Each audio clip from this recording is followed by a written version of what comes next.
Salut à toi et bienvenue dans cette nouvelle vidéo. Allez, aujourd'hui on va dessiner un nouveau personnage et il s'agit de Hashirama de la série Naruto. Ce format de dessin sera coupé en 3 vidéos. La première pour la réalisation du croquis, la deuxième pour l'ancrage et la troisième pour la colorisation. Donc si tu es prêt, c'est parti pour le croquis. Tout d'abord, tu dois te munir d'une feuille format A5, c'est la moitié d'une feuille A4. Ensuite, d'un crayon à papier, d'une gomme de précision si tu as pour effacer les détails, c'est plus pratique, mais pas obligatoire. Allez, on va commencer le croquis. Donc en premier, on va tracer le milieu de la feuille.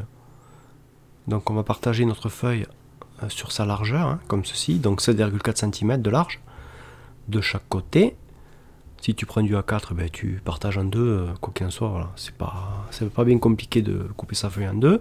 Ensuite, le rapport de tête va être de 3,5, en sachant que la tête va commencer à la deuxième. Donc tu vois, je laisse une tête en haut et la tête commence ici. Voilà, donc je trace mon rond ou un ovale, on n'a pas besoin d'être un rond parfait, on s'en fout. Voilà, et ensuite en bas, on aura la mâchoire.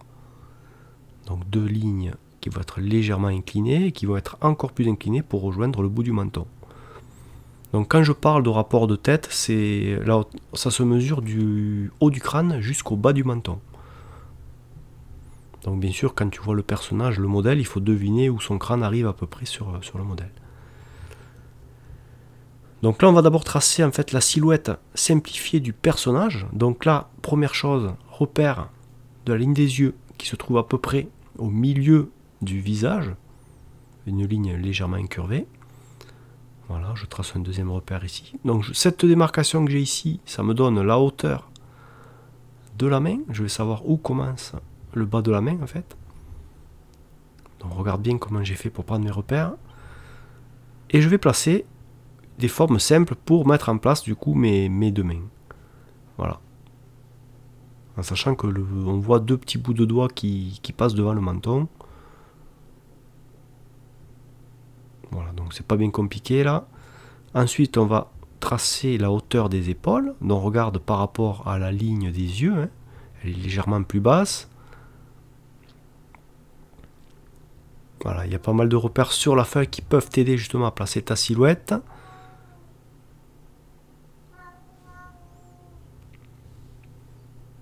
Allez, les avant-bras, donc qui sont légèrement inclinés vers le bas.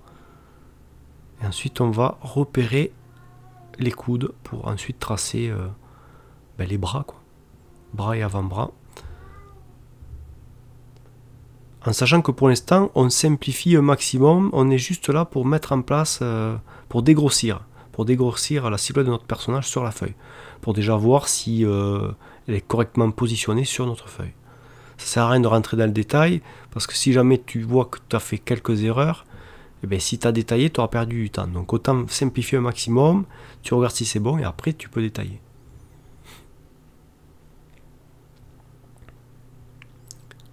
Allez, on redescend sur l'abdomen, donc deux lignes incurvées comme ceci.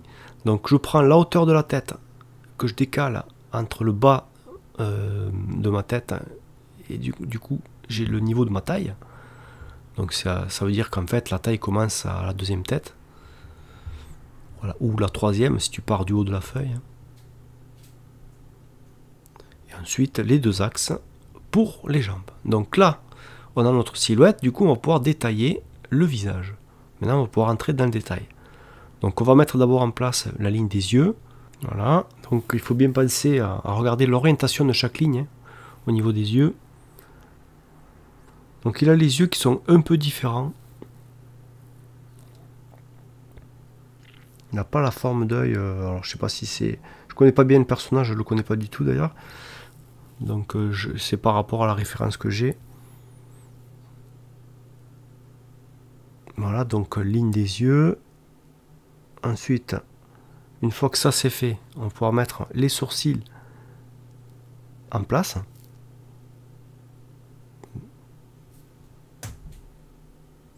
Voilà, donc deux lignes qui vont être assez incurvées, mais assez droites aussi. Voilà, pour donner un petit air sérieux, donc il faut que ça retombe vraiment sur l'intérieur des yeux. Donc là je vais gommer un petit peu les rides d'expression que j'ai pas assez centrées. Je vais modifier ça. Voilà. C'est subtil, hein, je décale un petit peu. Allez, 2 petits points pour représenter les narines et ensuite la bouche. Donc il a un air assez sérieux. Donc pas de courbe qui remonte vers le haut. Et un petit trait pour représenter le bas de la lèvre inférieure. Donc ça représente l'ombre en fait, l'ombre portée. Donc là je vais faire les marques qu'il a au niveau des yeux. Voilà. Alors j'aurais pu ne pas le faire, hein, et le faire directement à la colorisation, puisque de toute façon il ne faudra pas ancrer ces motifs là, hein, ça sera fait juste en couleur. Donc il faut bien faire attention. N'appuie pas trop, hein, surtout sur ton crayon, c'est essentiel.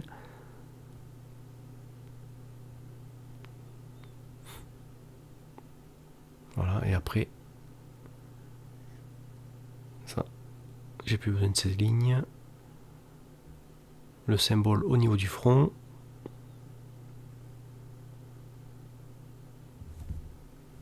Donc là, je l'ai fait un petit peu gros, je vais le rediminuer un petit peu.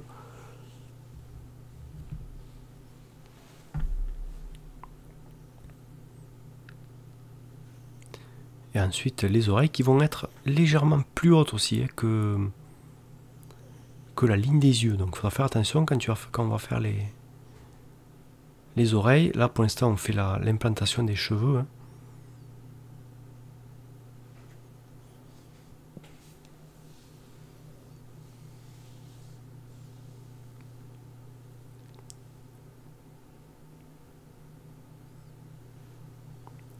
Voilà, donc là, les oreilles sont légèrement, c'est léger, mais elles sont légèrement plus hautes que la ligne des yeux.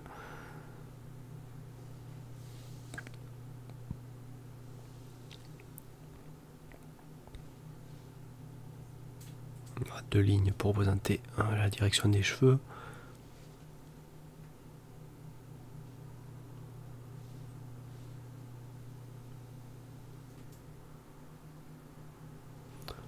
Donc surtout prends ton temps, ça ne sert à rien d'aller trop vite. J'ai accéléré forcément pour éviter de faire des vidéos trop longues, hein. Je ne veux pas dépasser les 20 minutes. Donc tu surtout penses à mettre pause pour me suivre pendant ce tuto. Hein.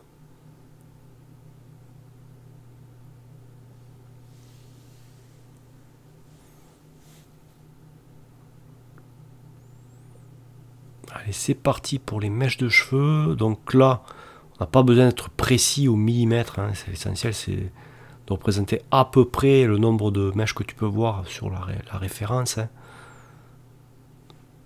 Donc la ligne qui partage la feuille en deux peut t'aider aussi à placer le départ de chaque mèche. Et regarde bien aussi les formes des mèches. Elles sont assez courbées quand même. Hein.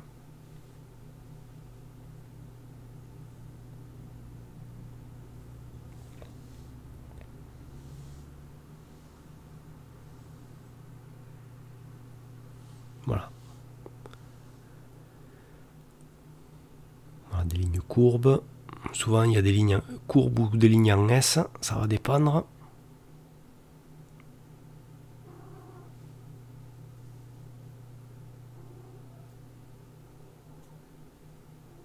Allez, dernière mèche de ce côté.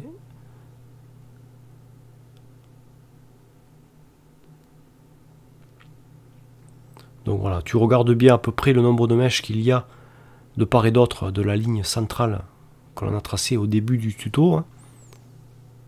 Ça pourra t'aider.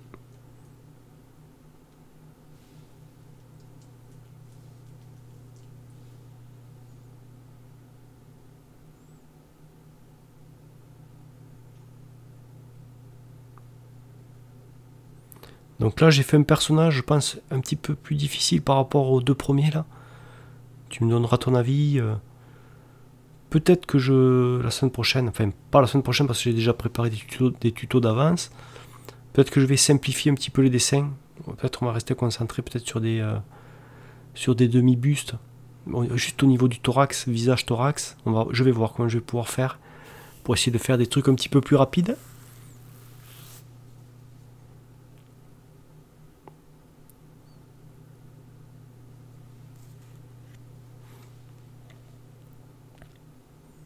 Alors je dis souvent, hein, le but c'est pas d'aller vite. Hein. On n'est pas là pour qui arrive à dessiner le plus rapidement possible. Hein, le tout c'est d'arriver à faire son dessin. Donc il faut être tranquille, prendre son temps. On dessine à son rythme. Et on n'essaye pas de battre un record de qui dessine le plus vite. Hein. C'est pas le but. Surtout pour progresser.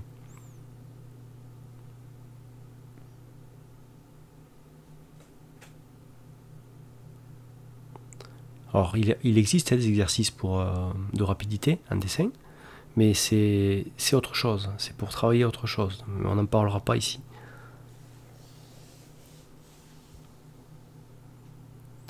Donc les doigts là. Alors le bout des doigts au niveau du menton là, tu vois là. Là on a les bouts du doigt là, mais en fait il faudrait que tu remontes, il faudrait presque qu'on ne les voit pas. Ce qu'on voit au niveau du menton. Moi je les ai fait trop marqués. J'aurais dû remonter le troisième doigt que tu vois en partant du bas. Le troisième, presque il faudrait remonter les trois doigts que tu as en bas, les remonter pour cacher légèrement celui que tu vois au sommet du menton. Donc c'est pas bien grave parce qu'on va pas avoir notre regard forcément dessus. Hein.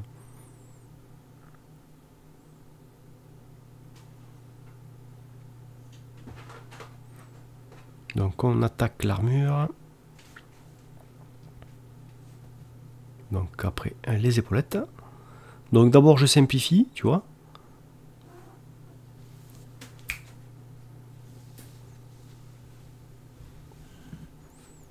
Voilà, je simplifie, d'abord je mets en place ma forme.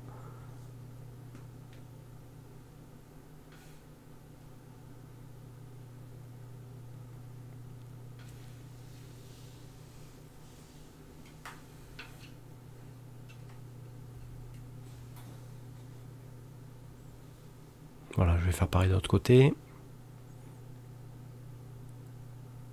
Toujours important d'abord de simplifier ce que l'on dessine, hein, pour déjà travailler les proportions.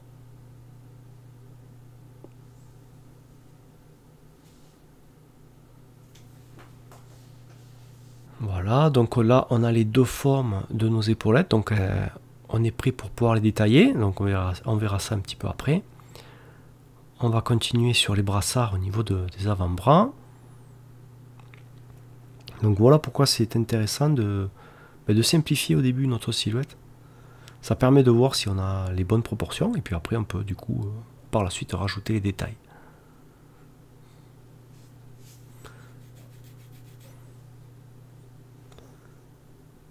Voilà, donc moi j'appuie bien sûr un petit peu plus fort sur le croquis pour que vous puissiez le voir à l'écran, hein, mais habituellement j'appuie beaucoup moins fort. Hein. Donc toi, si tu fais ton croquis, surtout n'appuie pas trop fort sur ton crayon.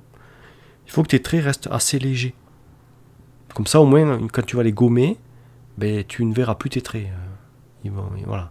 Ça peut être gênant si jamais tu appuies trop fort, tu peux les graver dans ta feuille. Et après, du coup, quand tu vas ancrer, que tu vas gommer, ben, tu risques de voir encore des traces de crayon que tu ne pourras plus enlever. Donc tu vois là, j'ai pu rajouter des détails sur ma silhouette pour faire tous les plis là. Mais comme je savais que mes proportions au niveau des bras étaient bonnes, ben, j'avais juste à me concentrer que sur les plis. Et puis c'est tout. Voilà pourquoi c'est important de simplifier un maximum.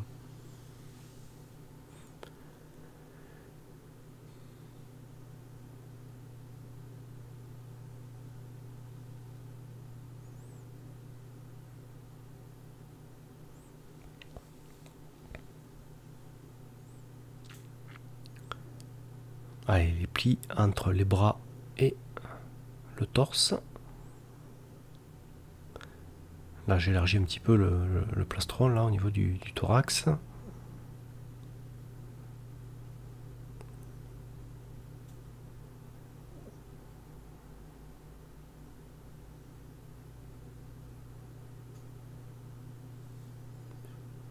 Allez, je vais pouvoir détailler mes épaulettes. Donc on détermine d'abord les courbes, la séparation de, voilà, de chaque trait là.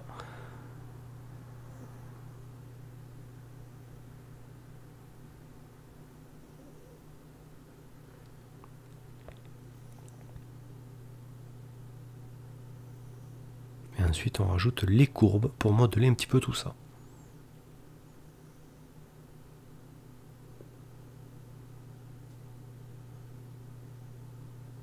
Donc regarde bien le sens des courbes.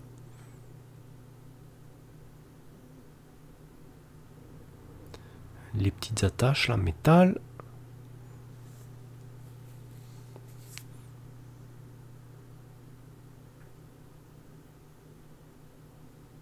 Allez, on fait pareil de l'autre côté. Séparation. Voilà, donc on sépare en 3. Et après, on fait les courbes pour structurer un petit peu tout ça.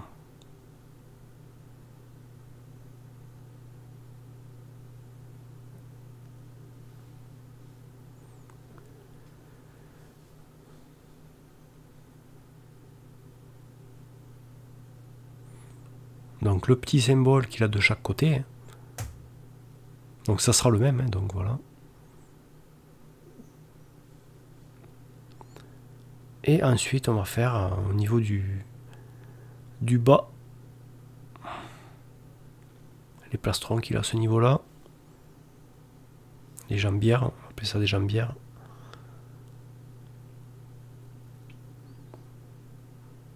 Alors j'ai pas les noms des du détail des armures de Naruto, hein. Vous m'excuserez.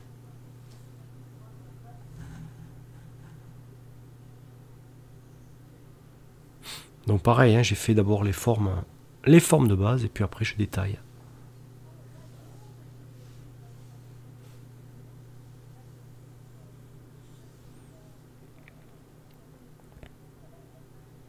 Donc toujours pareil, on sépare en 3 parties et après on fait les structures avec les lignes courbes et les petits anneaux en métal qui représentent les attaches.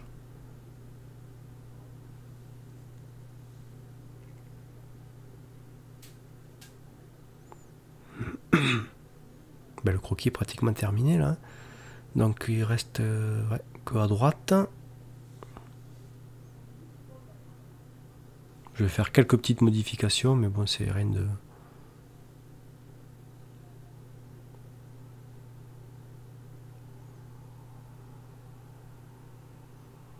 Ouais, séparation en 3 morceaux.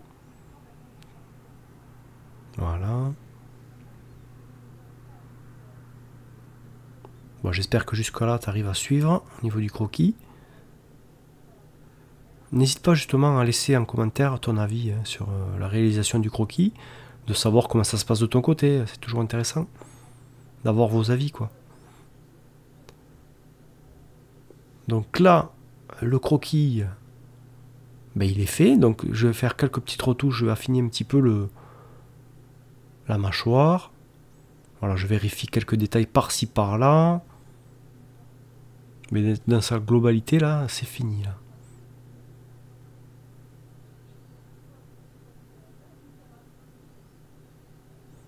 Ouais, je modifie un petit peu la bouche. Voilà, donc le croquis là, il est terminé. J'espère en tout cas que de ton côté, tu auras réussi à le refaire. Et bien, nous on se donne rendez-vous pour la suite avec l'ancrage.